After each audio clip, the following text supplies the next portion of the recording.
difficult. I've got one of my newest pieces here in the Disney Castle. I say new, I got it 6 months ago for Christmas. That's the last Lego set I've gotten. I haven't gotten any since. Or have I?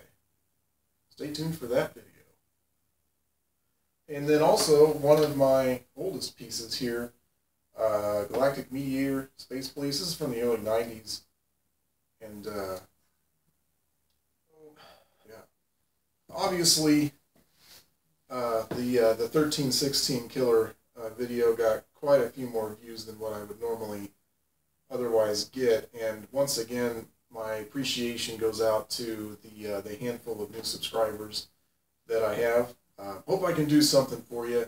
You know, I don't do the satire comedy thing like he does. I'm more of a random, whatever I feel like doing in the moment sort of YouTuber right now. But I did write down some things for this video, although I didn't use paper. I decided to do it digitally. I didn't want to kill any trees. Actually, the real reason is I was too lazy to write it. So I wanted to kind of reiterate the reason that this channel exists. Similar to 1316 Killer, I want to engage with similar-minded people with similar interests. And that's difficult to do when you have a more, or it's difficult to do in real life, away from the internet, when you have a more domesticated lifestyle and you don't get out very much, like me.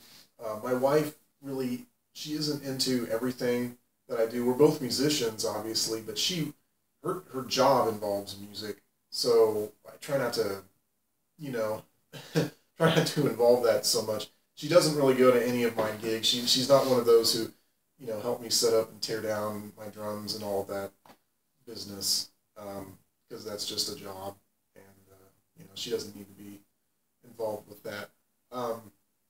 So that's one thing. The other thing is, and this was my original idea, was to connect my hobbies with raising a child. Now, the child is not coming into the picture until later in October.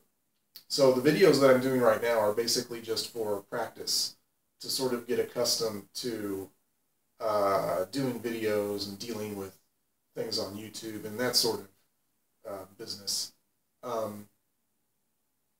So basically what it is my wife has the full-time job and makes most of the money.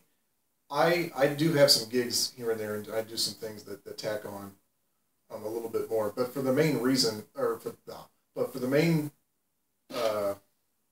main part, my role is, you know, the stay-at-home dad. And as a stay-at-home dad, I'll be, you know, taking care of the baby, cleaning the house, which I already do, and fixing things when they break, which happens a lot more often than you would think.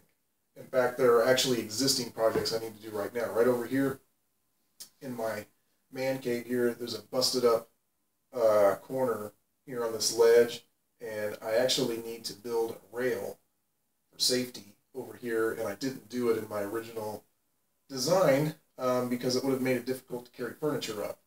So that's one of the things that I have to do.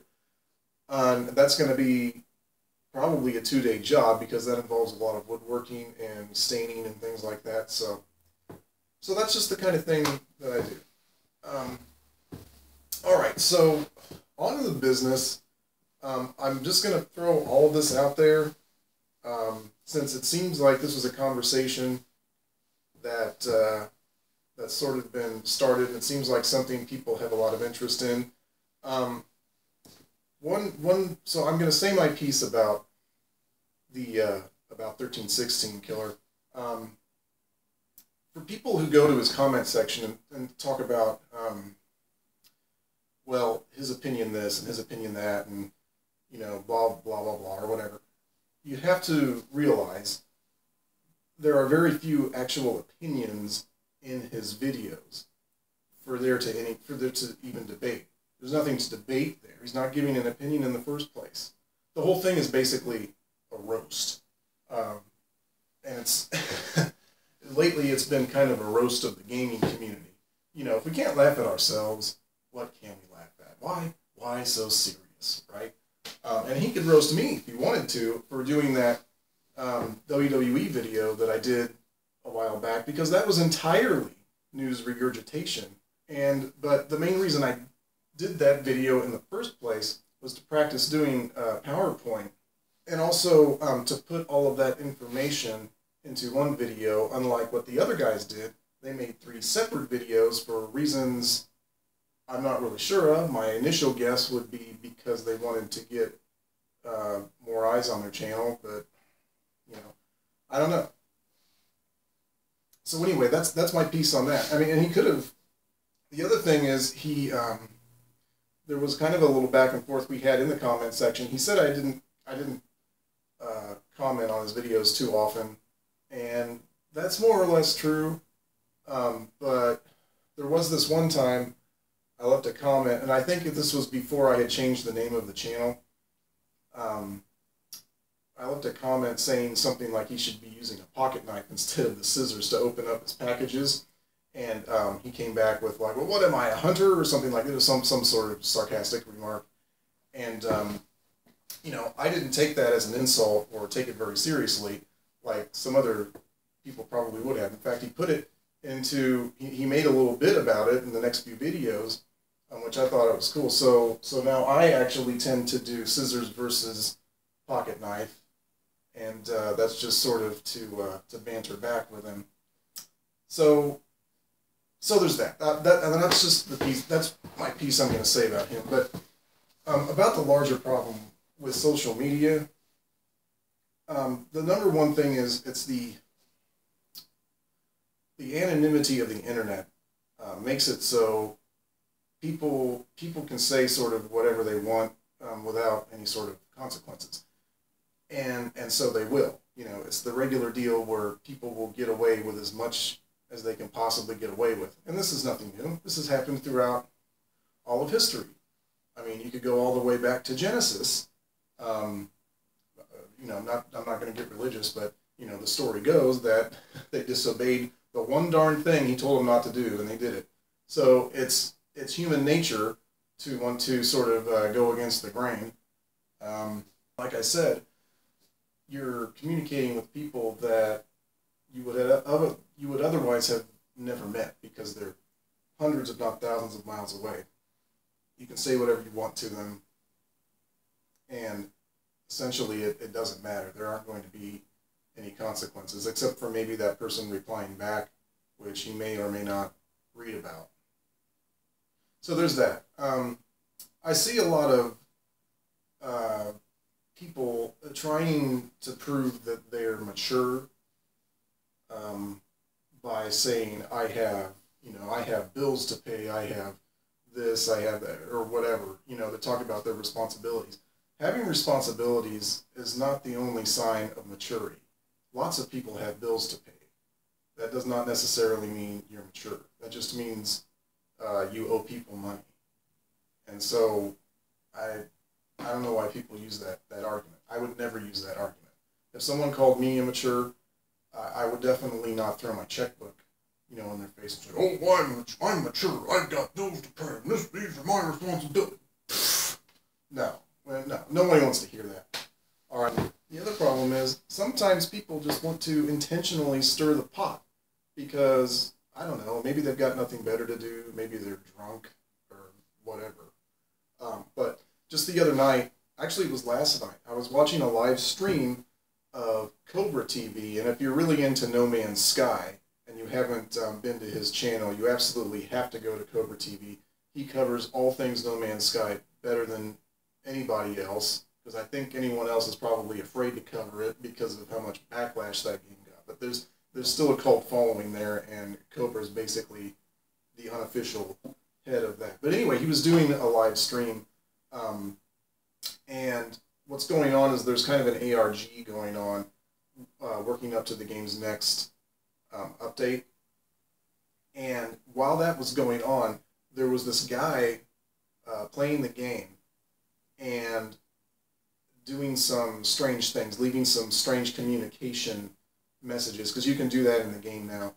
And people were following it, and they were trying to figure out what this guy was doing, and he was sort of giving people the impression that he was a part of this ARG that's going on leading up to the update. And people were trying to say that he was a part of it, and other people disagreed with that. And it created a lot of arguments. Now, when you talk to somebody face to face, and when I'm talking about it here, it doesn't really sound like that big of a deal. But once you go to Reddit, somehow or other, it escalates. It never seems to fail. So even in this guy's live stream, in the chat, in the live stream, there were people still arguing about it. And even after, what the live stream was about, they actually got the guy who was playing the game and leaving the messages. They actually got him on the live stream because he wanted to clear up that he was not a part of that ARG. And he wanted to sort of put out the fires of people arguing about it. But even in that guy's live stream chat, there were people still arguing about it because they thought that that guy was a troll and trying to derail the whole ARG, when in fact he was trying to add to it, but he found that he was doing, that people were following him so much that it was taking too much attention off of the actual thing. So he went on that live stream to say, well, I'm not part of it, and I'm going to stop doing it because it's taking too much attention away from what's actually going on. So, but in the chat, these guys were, they were still arguing about it, and, you know, talking to, saying to Cobra, oh, I'm going to unsubscribe. But like it really matters, because Cobra TV, talk about 21 subscribers from 1316 Killer. Cobra TV has 31 subscribers, and he's really a great guy. He's very generous with his subcasts. I mean, if you go, he has his podcasts every week. I think he's having one tomorrow night. If you add him on Skype, you can go on the show, you know, anytime you want. He'll just start adding people to the show, and it basically just turns into one big discussion. So it's a pretty good community. That's an example of a community that I like to be a part of. And I'll give you another example of a community I like to be a part of. I used to frequent the 2K website when I was more into the WWE games. And this was after, actually even the THQ site before the buyout. And the things people will argue about over this video game, it's ridiculous. And now I used to be guilty of this when I was younger, but the more experience I had on forums and things like that, the more I realized it was silly. And, you know, it's better to have a community of people who, even though they may not agree on everything, you know, we're all there for the same reason. You know, that's the point. So anyway, a bunch of these guys sort of splintered off and created another forum that's called the Forum of Solitude, and you can find that. That's a ProBoards forum. Now that's a community of people. It's only a handful of guys really right now. That to me, we're all there for the same reason. We don't always agree on everything, and you know, some people are a little more brash than others. If you happen to go there and you know, and you want to hang out with these guys, you do want to be a little bit thick-skinned for it, but nothing's ever personal there. And if it does get personal, it's handled pretty quickly. So that's another, you know, great example of a good community, the console wars. And I mean, the problem with this is news sites tend to passively fuel these, to generate controversy and interest on their websites. For instance, IGN will constantly post news articles about, oh, the PS4 sold X number of things, and they'll X number of units, and they'll plaster it all over their front page because they know that it's going to spark, you know, fanboy arguments in their comments section. And what's more is that they'll publish articles, relating the Xbox One sales to the PS4 sales. And I mean, I guess it's not their fault if people are arguing over this, but there's a little bit of I would say baiting going on there. And I remember years ago,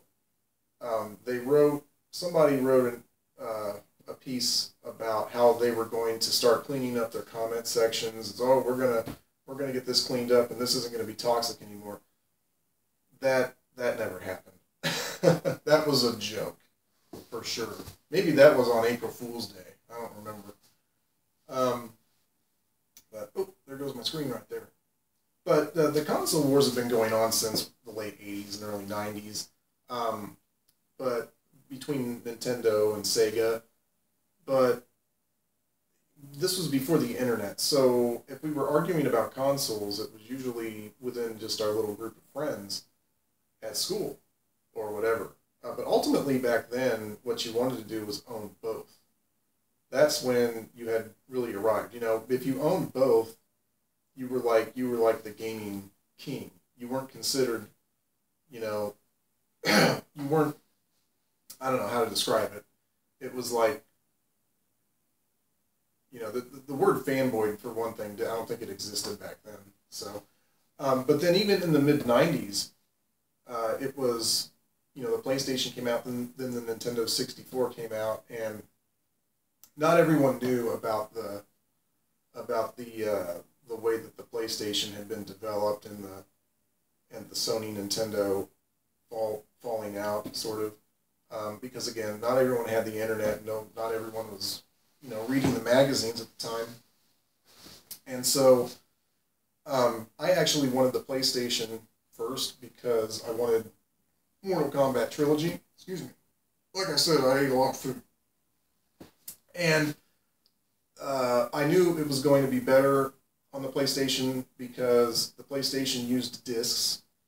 And so the sound was going to be better, and I wanted higher quality sound.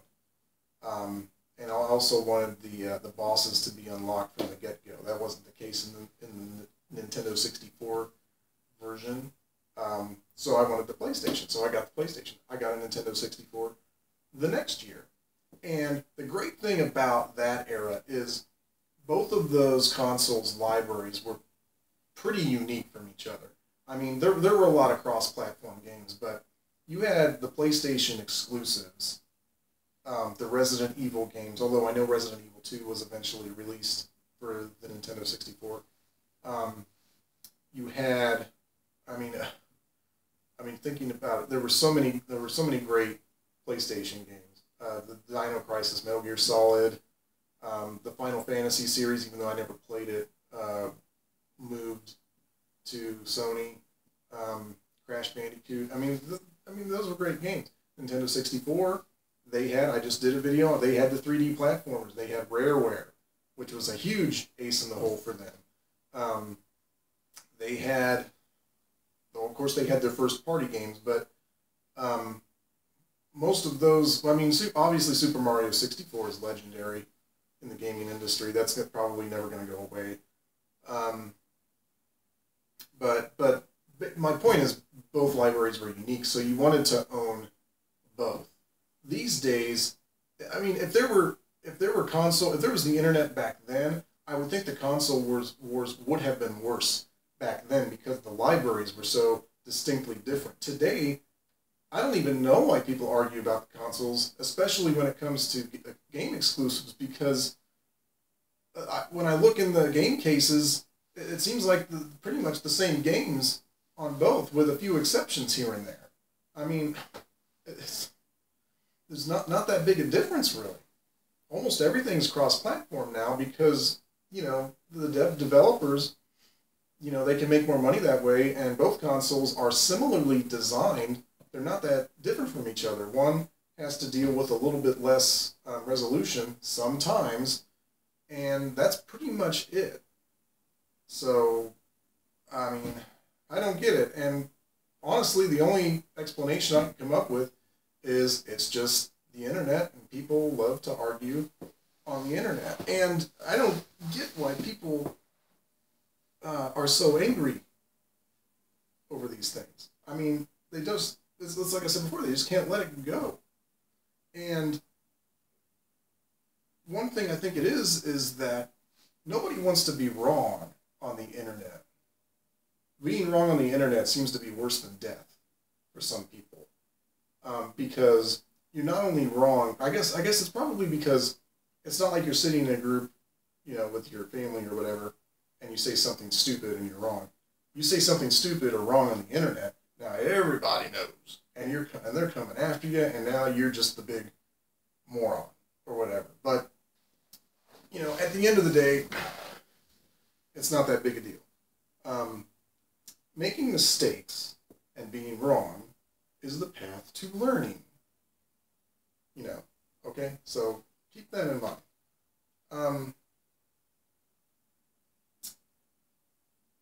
The other thing to keep in mind is, if you get angry about something on the internet, you need to realize you're probably not going to change anybody's mind on the internet, because this goes back to people don't want to be wrong. People don't want to admit that they're wrong. A lot of people don't want to compromise. So it's, to try to change somebody's mind or opinion about something on the internet is basically a fool's errand. And I just think overall, we have yet to really master the art of using the social media communication. It's still a somewhat new thing in our society, and the lack of maturity and intelligent responses pretty much proves this, or at least it proves that our society is a lot less intelligent than what we try to convince our children. And that's kind of the thing that bugs me. When you're getting ready to be a parent, you start thinking about what your child is going to be exposed to. And so, if my child goes on the internet and sees all of this nonsense going on, and he comes up to me and he says, "Daddy, why are people like this?" What am I supposed to say? Am I supposed to say, "Sorry, son, people are stupid, but not me, I'm not stupid"? It's just, I don't, and at the same time, I don't want him going through life, sticking his nose up in the air to everybody, because, you have to learn how to get along with people. So, it's tough. I think it's something, that's something we're going to have to continue working on as a society as the years and the decades go on. I mean, by the time we get this down, I might be dead. So, I don't know. Anyway, so that's my piece I'm going to say on this. I will, like I said, I might have a more entertaining video coming very shortly.